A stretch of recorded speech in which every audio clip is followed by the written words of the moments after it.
So, Jarvis, recently Terry Fontenot spoke with Mike Florio of Pro Football Talk. And of course, they were having a conversation about none other than Desmond Ridder. So, of course, we Absolutely. know that he's going to be stepping into sort of a new situation for him in terms of starting as QB1, starting the season as QB1. So, here's the thing though.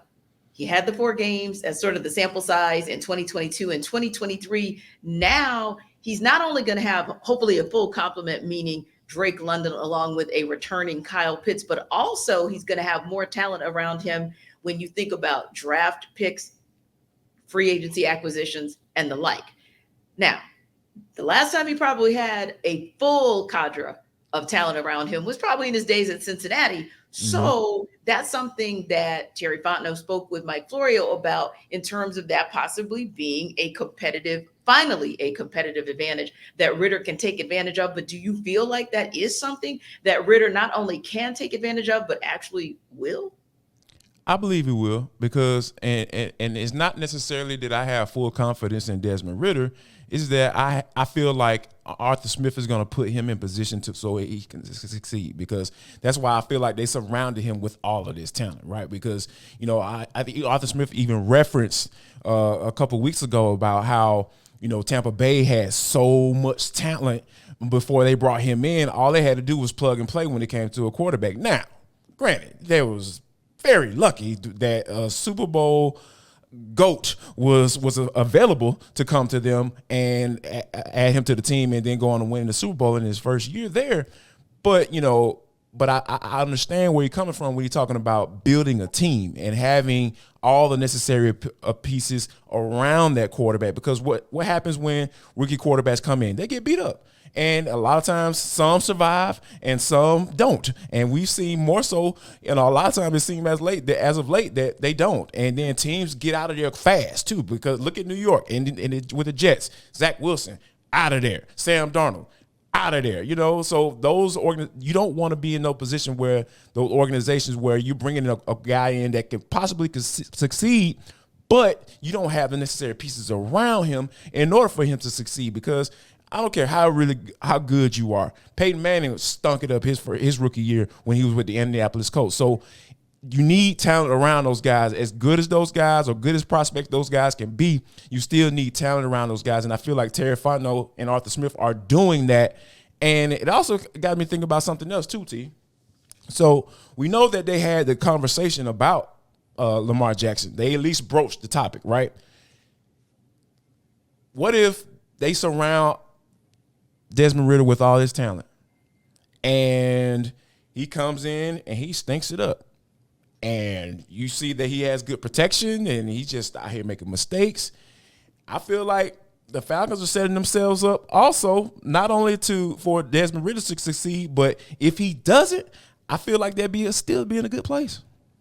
Oh, absolutely. Absolutely. Because you have those situations. Really, we've seen it a couple of times. And going back to something that you said, it made me think about when individual quarterbacks like QB1s were actually able to kind of turn the corner, if you will. And when you Right. mentioned Peyton Manning, the first thing I thought about was Edgerrin James. And that's one of the examples that, Yes. yeah, when he Yes. really turned the corner was Perfect. when Edge joined that mix. Perfect. Yeah. Absolutely. So Great you are example. so right when you say, okay, and Edge low key was one who, as his career went on, he became great as a pass catcher out of the backfield. So Yeah. definitely when you look at Bijan Robinson as an example of yet another piece that the Falcons went out and got for Desmond Ritter to succeed, that's absolutely what it is. The other piece is, like you said, and my mind actually goes to Arthur Smith's old stomping grounds. I mean, at this point, my God, they've got like the most loaded, and of course I'm being facetious, but they've got like the most loaded quarterback room, it feels like, Yeah. in the entire league, right? Because Yeah. it's like, hey, the minute they figure out, oh, you can't get right, okay, we'll just go get somebody else, right? So, Yeah. they go out and they get Ryan Tannehill. Oh, well, Ryan Tannehill, you kind of weren't seemingly the answer either. And we gave you Derrick Henry. So let's go out and Yeah. get Malik Willis. Ooh, well, Malik Willis, it seems like you're not ready either. So Out of let's there. just then go Yeah. get it. Yeah, exactly. So we'll go ahead and get Will Levis and let's just see how it goes. Now, they still have Derrick Henry. They still have a decent wide receiving core as well. And they still have the pieces around them in terms of the offensive line and making sure that there is protection in the trenches. So I think that's a great example that you make. If for some reason the QB1 whom you hoped was going to be QB1 of the future didn't quite pan out, there are examples all over the league where it'll just become a plug and play situation, whether it's the guy at QB2 or, dare I say it, and I've said this before, if it doesn't work out, not that you want the Falcons to be in the top 10 or 15 of the draft next spring. But if it works out that way, let's not act like the class of 2024 does not have some solid guys in that class, such that if the Falcons had to go in that direction, could do it. And also, who knows? We go from season to season where a quarterback may start off and it seems like it's a perfect scenario and it seems like it's a fit for that quarterback, whether he was obtained in free agency or the draft or wherever. And then all of a sudden, Jarvis, you get to the end of the season and somebody wants out or somebody wants to move on. So yeah, I think this is one of those situations where also you kind of look at it like the Falcons can't kind of say, it's a put up or shut up type of, it's a put up or shut up type of situation, because it's like, okay, we gave you the 4-game sample size. We were pleased with what we saw. So we decided to give you some support.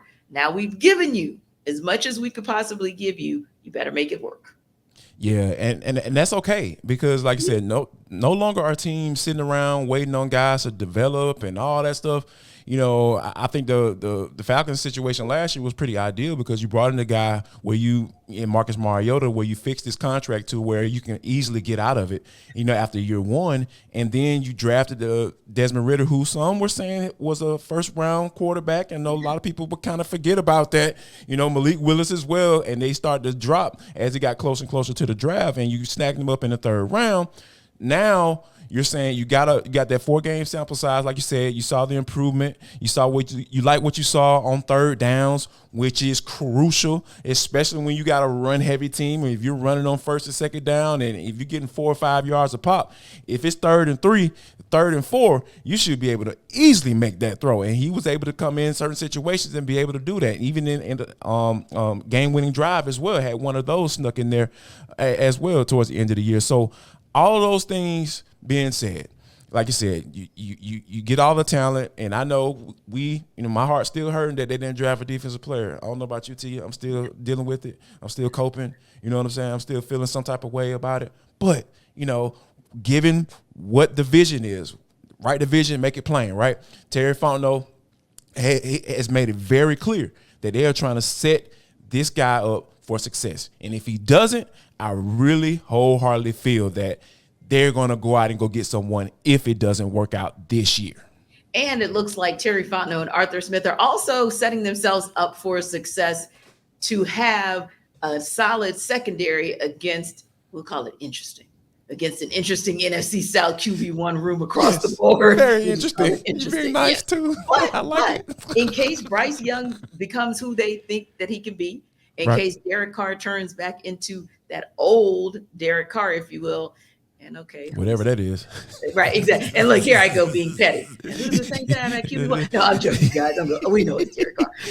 We're serious. I'll be serious. Bucks. Who do you all have? Kyle Trask. Okay, so Baker. It's interesting at QB1, but the bottom line is these guys can still throw, and they have weapons at the receiver position. So you still need to go out and shore up a good secondary just to get out of your own division, if you will. And of course, that move that we're talking about is the signing of Trey Flowers. Of course, he played corner with the Seahawks as well as with the Bengals, also played special teams. And we always talk about the versatility that's needed at certain positions. But I thought it was an interesting signing as well, because of course it's another one of those 1-year prove it deals, which we have absolutely no problem with here at ATL Day Ones. But also you look at the fact that the Falcons now have AJ Terrell, Jeff Okudah, Mike Hughes, Clark Phillips. So when you look at that kind of corner room, if you will, the one thing I thought about was, I wonder where he'll fall in the rotation.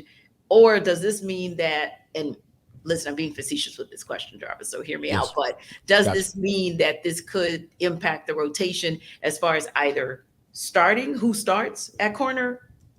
On the other side, of course, we know AJ Terrell is cemented, but who starts at corner or who's used in different packages? How does the signing of Trey Flowers potentially affect that, if at all? I think they're in a space where they want to get as many guys in there that fit the scheme that what Ryan Nielsen is trying to do, and to me, it seems like they like some big dudes because Trey Flowers is 6'3", 200 pounds. Like that is no small corner. And Jeff McCool ain't no small man himself. He's 6'1", 200. Because what are we talking about with, you look at Clark Phillips and what is he like, 5'11"? He like 5'9", about 180, dripping wet. Yeah, so great point. Yeah, so I think he's going to slide inside, from that nickel spot. So it is shaping up to be a very competitive training camp, and I even to the point where I really feel like there's going to be a name that we know and recognize that might get cut because there's going to be some serious competition to be on that 53-man roster at the come September because. Terry Fontenot and Arthur Smith are lining guys up. I'm like, all right, we're going to give you an opportunity. Get you that one. They still throwing out those 1-year contracts. Hey, we're going to give you a shot. But, hey, this is the real and this is what it is. If you don't perform or compete, you got to go. In previous years, they haven't been able to do that. Like, whoever signs, you're going to make it and you're going to play. And everybody else, kind of cross our fingers and hope that and you it works out. And you may show yourself to be that guy who should be the starter on the right side of the field. You may show yourself to be that guy who should start in the nickel position. I mean, that's really up to you, but you better show and prove because that room is getting deeper and the competition is getting stiffer. And again, that to me is advantage Falcons, because that's what you want in order for you to know that there's a competitive spirit in the room. So love to see it. I think the 1-year deals are good. And like you said, we will see after training camp who makes that final roster to give us the start and opening day. And speaking of that, Jarvis and I are two days away, maybe, because things are going to leak Thursday morning. So 2 days away from being able to see that 2023 schedule, who they play in the opener, and how in the world we're going to react to what that schedule looks like. But in the meantime, if you guys want to tell us your thoughts on the signing of Trey Flowers, how you feel he might come into the mix of the corner rotation, or if you feel like he's going to automatically bump somebody out of the rotation, let us know every dayers. Why? Because you guys know what the conversation is. You know what our thoughts are on each position for the Falcons as well as for the Hawks. If you guys want to weigh in on your thoughts on what it means to you to have another Braves pitcher go on the IL, let us know. Drop your comments where you always do, in our comment section on YouTube or even in our DMs if you follow us on Twitter. And you never know, we might actually make a little mention of it in the show, especially if it's some good commentary. So don't forget, stop by YouTube to check out ATL Day Ones, or you can download us wherever you get your podcast because, as always, couldn't do it without you, our everydayers.